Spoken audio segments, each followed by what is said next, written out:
Nice.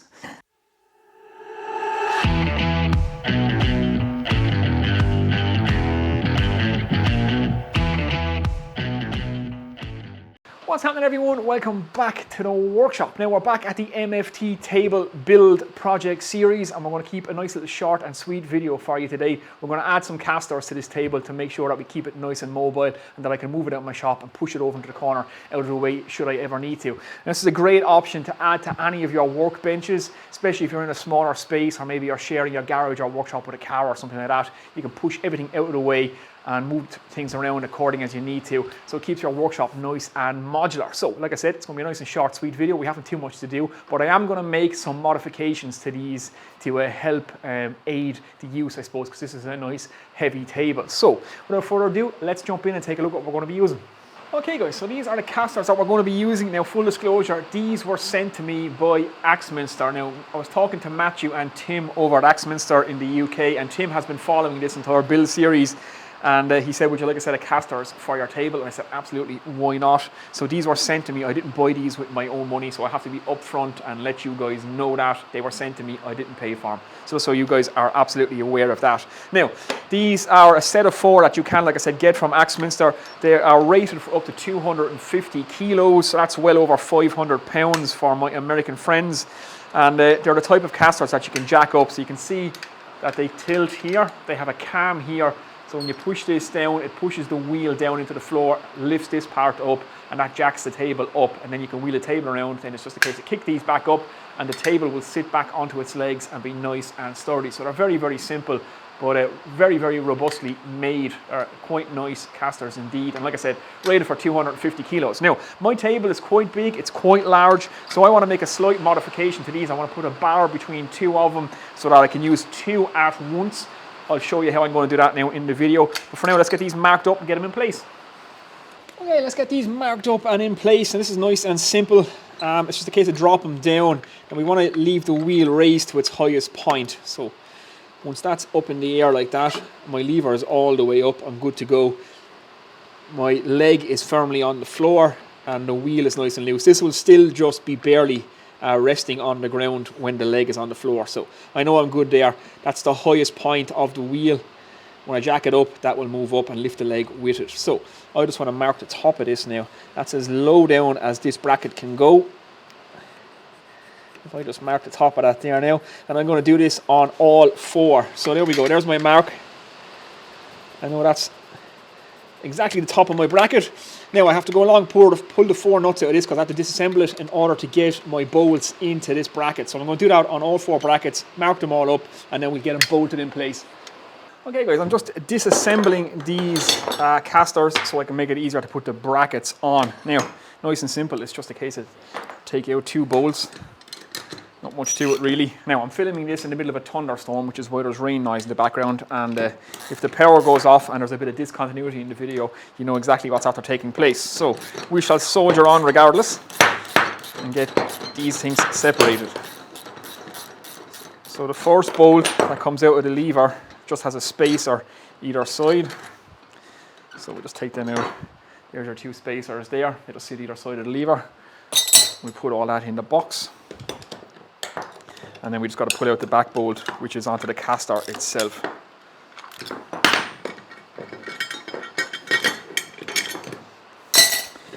There we go, just like that. So there's our bracket that we need to now mount to our table, making sure we keep the angle side up the way. So that's how it goes on. So let's do that. Okay, so in order to mount the bracket, I'm going to be using some of these 8mm coach bolts with washers. They should be beefy enough to hold this onto the 4x2s on my table, I'm hoping. If not, then I'm going to use some bolts, but I reckon these would be more than enough to do the job, so that's what I'm going to use. But it's got to widen the holes here now. These are 6mm holes, I believe. I'm just going to widen them out with an 8mm bit. So I'm going to get on and drill all these now.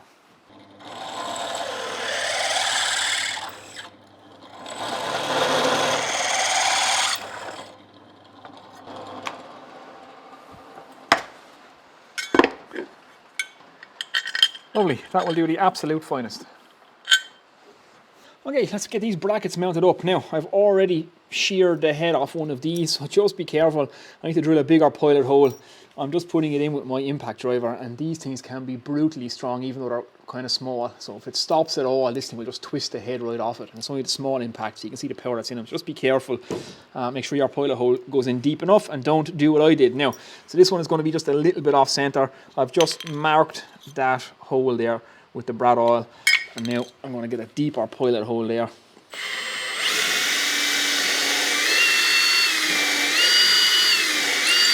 Make sure that goes in all the way, the depth of our bit. And then we're just going to drive this guy home.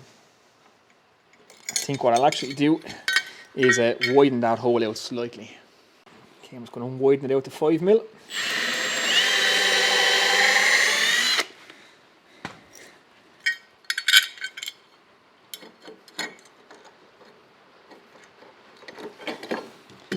Should do.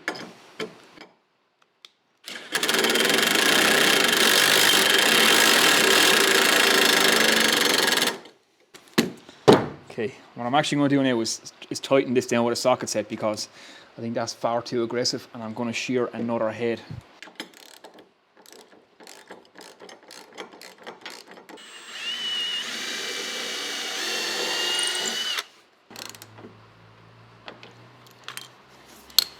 Okay, there we go. Just make sure the bracket is nice and straight and level, and that is bolted down. I think that's going to be more than strong enough. And top tip, always buy more bolts than you need, because if you mess up, at least you have a few spare. Now I'm going to get on into the other 4 of these, and then we'll jump back in. Okay, so all 4 brackets are now on, and I didn't manage to shear off any more heads of any more screws, thankfully, because I didn't have too many to spare. So they're all on now. Now, we need to reassemble these castors, but before I do, I want to make another modification, and that's to the lever. I want to bolt 2 levers together so that when I press on the bar, it's operating 2 castors at the same time. So it takes a bit of stress off the castors. Hopefully that's the plan anyway, rather than trying to lift this table 1 caster at a time, because like I said, it's quite heavy. I want to be able to just jack up one end with one motion of the foot and then the other end, and have it operate that way. So what we're going to use is UniStrut. Now, I've used UniStrut before in some of my videos. It's great stuff. The reason I'm using it is because I'm an electrician. I can get my hands on this stuff, and anybody really can get their hands on UniStrut. This stuff is available all over the world. It's sold everywhere. Most engineering guys, electricians, plumbers, refrigeration engineers, they will know all about UniStrut. This is shallow stuff. You can get deeper stuff. It's very modular. There's loads and loads of attachments you can get to bolt onto this. You can make anything you want from it, and it's nice and cheap. I think this length, 3 meter length, is about £8. So it's going to be nice, strong and rigid, and it's going to do exactly what we need it to do, and it'll bolt nicely onto these levers. So that's why I'm using it. So let me get you in for a close-up, and I'll show you exactly what's going to take place. Okay, so here's one end of our UniStrut. So it has an open side, and then it has a flat back on. Now you can also get this in slotted, which has loads of slots in the back if you so choose. Like I said, there's a million applications for this stuff, but you get what's called spring nuts for it, and you get these in any size up to about 12 mil, and they're nice and simple. You just put them in, give them a twist, and they catch underneath these. Very similar to T-nuts for all the world. For T-tracks, it's like a very large T-track that's nice and strong and can be used as a frame or brackets for anything. So that's what's going to happen. That's going to be our spring nut that sits in there, and then we're going to take this, drill an 8 mil hole in it, and we're going to bolt that on through there, and that'll be on top of our bracket, and we'll bolt the 2 brackets together just like that. So I'm literally just going to take a measurement from the edge of my UniStrut into the center of that hole. I'm going to scribe that here so I can see exactly where that needs to be. Then I get the center point of this distance here, and we're going to drill an 8 mil hole there. I'm going to do that on all 4 of these. Then we can cut our UniStrut to length, take 4 of these spring nuts, and just bolt this straight through it. So it's a nice and simple modification, and hopefully it will add to the functionality. So let's get on it. Okay guys, I've run into a slight issue with these levers. These are made from some kind of hardened steel, and nothing I have in the workshop will even scratch them, so I can't put an 8 mil hole in them. I've tried high-speed steel bits, I've tried titanium bits, and I've tried cobalt bits, and yeah, like I said, nothing will even put a dent in it. So now I've got to find a way of clamping the UniStrut to this lever rather than drilling a screw through this. So I think I have an idea. I'm going to try it. Let's get on and do it. Okay, so I've had a plan. I can drill this, but I can't drill this, so that's what we're going to do. So what I need to do is clamp this onto the UniStrut or into the UniStrut. So my plan is to mark this out, drill 2 holes here and cut a slot out here, shove this into the slot, and then I can use the spring nut on top of this and a bolt to clamp this guy down. So the bolt would push the lever down into the UniStrut and it will pull the spring nut up into the UniStrut, acting like a clamp and clamping it in place. So we have to take this lever and insert it into the UniStrut and clamp it in place. So let me just get on and do this, and we'll see if it's going to work.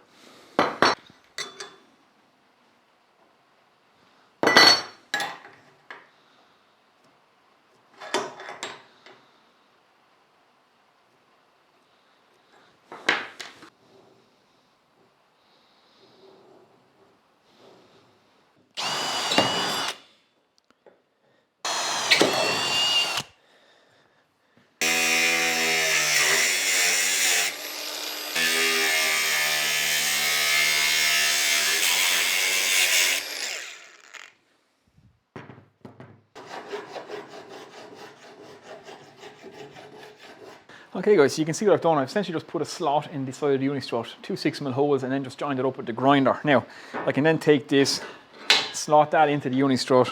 I've taken the spring off the spring nut. I can then turn that around on top of that, just like that. Take my 8mm bolt and use that as a clamp. So now that will now clamp this guy down using the bolt, and that will get a serious bit of clamping force there. So I might actually get a hex head now or something. I hadn't intended using these, but these are a bit long now, so I'll get something I can torque down, and that will hold that in there nicely. So that's going to work. That's exactly how we're going to attach this to our levers now. Unfortunately, I can't drill this stuff, so just be aware that this stuff is tough and steel if you do intend to get these. These are very, very hard. I suppose the levers have to be so they don't bend when you're constantly using them. So yeah, this is how I'm going to do it anyway. So I'll get on, do this, like I said, reassemble the castors, and then we'll get these on. Okay guys, I just want to point something out. I actually marked these incorrectly, I have discovered. So I originally marked them with the wheels out, and this pushed all the way up to simulate, say that's the full weight of the table sitting down now. But if I push this guy in and push this all the way up, it actually pushes the bracket higher. So the result of that is, if I had left those, if any of my wheels were facing in the way, they would have been sitting on the wheel and not on the floor. So I need to turn my wheel all the way in, push this all the way up, and then mark my bracket. And I've put a couple of marks on this now, so I'm right there now at that. So it's actually that mark there I need to be. So I need to be actually about 5mm higher than I actually was, which is right there. So I'm going to have to go around now and change all these brackets, raise them up about 5mm and mark them the correct way around. So hopefully that helps you guys out. Okay guys, I have all 4 castors now in place. Another little tip for you, put the lever on first before you put the wheel on. That's the easiest way to get them back together. Now you can see no matter what position the wheel is in, it's taking no weight off the table. So just a little thing to watch out for when you're measuring out. 138mm exactly to the top of the bracket right here is the exact measurement. If any of you guys are interested and you're going to buy these brackets from Axminster, keep them 138 to 140mm and you will be golden. Now, I've just went ahead and made the UniStrut brackets. So nice and simple. I've cut the holes just as you've seen me do already. Then I've cut these guys to length. Now, it's only a case of take our spring nuts, and I've cut the springs off them so that they'll fit in on top of these. Just like that. And I have some nice black screws to finish it off. So this will act like a clamp now. All we're going to do is tighten this guy home. Just like that. And it will clamp onto that. Happy days. Now do the one down here. I'm going to give you just a quick close up of that because the last angle mightn't have been the best, but here we go. Spring nut just in like that, without the spring of course.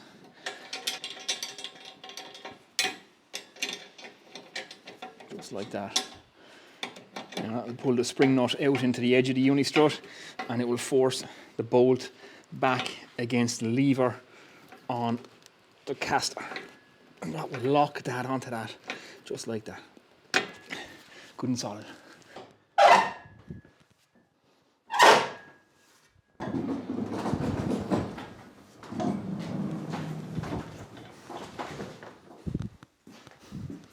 Nice.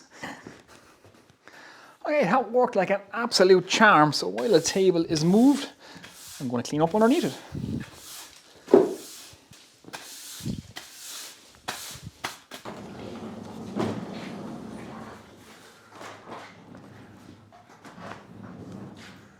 Okay guys, there we go, all fit up and done. And now you can see the advantage of the bar. You're jacking from 2 castors at the same time, so you're using both levers, so it's kind of double the strength, less stress on one caster at a time, and it's quicker as well. It's just a case of drop the bar down like that, and that end is jacked up. Do the same on the other side, and I'm good to go. And just pull it up and kick it in, and it's in place. Now, what I will absolutely do is dress the ends of these guys so I don't want anybody catching their legs or anything on them. I'll cover them with a rubber cap ending on all 4 ends, and we should be good to go. But I'm actually delighted with that. It's not my original plan, but needs must, and you have to adapt and overcome, as they say. So yeah, they work like an absolute charm, and that does the job absolutely perfectly. So there we go. Now that my MFT table is good and mobile, I can move this around my shop and open up this whole bit of floor space. So I'm going to clean out this corner over here, take this stuff over to my other shed and move my clamps. And this table will actually fit between here and the end wall perfectly. So I can just catch this and wheel it back in there and have a continuous bench all the way down, or I can pull this out back into the shop and work on it here under the dust extraction and things like that. So when it's not needed, it can be over there out of the way. That opens up all this big floor space here, and it's happy days. And actually, I like these so much, I'm going to get another set, and I'm going to put them on that workbench so that I can move that as well. Okay guys, so there we go, another little workshop project complete. And I have to say, I'm delighted with that. Having this bench now mobile is going to make life so much easier for me. I can move this out of the way, especially when I take it in sheets and stuff like that. And it's nice. It's going to be nice to be able to put it over in the corner, out of the way, and open up all this floor space. And like I said, I'm going to put them on this workbench as well, so I can move that around. Having your workshop remain modular is great, whether in a big workshop or a small workshop. It's nice to be able to move these tables around. And those 250 kg casters seem to be able to do the job. Like I say, this is an 8x4 table, and it is pretty heavy. It's full of tools and stuff, and it has managed that no problem. So again, I got them from Axminster. They were sent to me. I didn't pay for them myself. So as long as you guys understand and know that, everything is cool. But if you're looking for them, that's where you'll get them. And the UniStrut worked out quite well, so I'm pretty happy with that. It's not what I intended to do starting out making this video, but it ended up quite well. So it's a good little option. If any of you guys are thinking about doing the same thing, have a look at the UniStrut. You will get UniStrut at any plumbing or electrical wholesaler or engineering shop. They'll all carry UniStrut. Just get some shallow UniStrut and some 6mm or 8mm spring nuts to go with it, and you will be good to go. So there you go guys. Hopefully you've enjoyed that one. Now if you have, give the video a thumbs up. Leave comments and questions below. That helps me out a lot. Especially give the video a thumbs up guys if you can remember to do so, because it helps me out with the algorithm. And yeah, that's it. So we have more projects coming up on this MFT table in the future. I'm going to have to put in some cabinets and drawers and all that good stuff. So that's going to be coming up very, very shortly. Until then, I shall see you in the next one guys. Take it easy.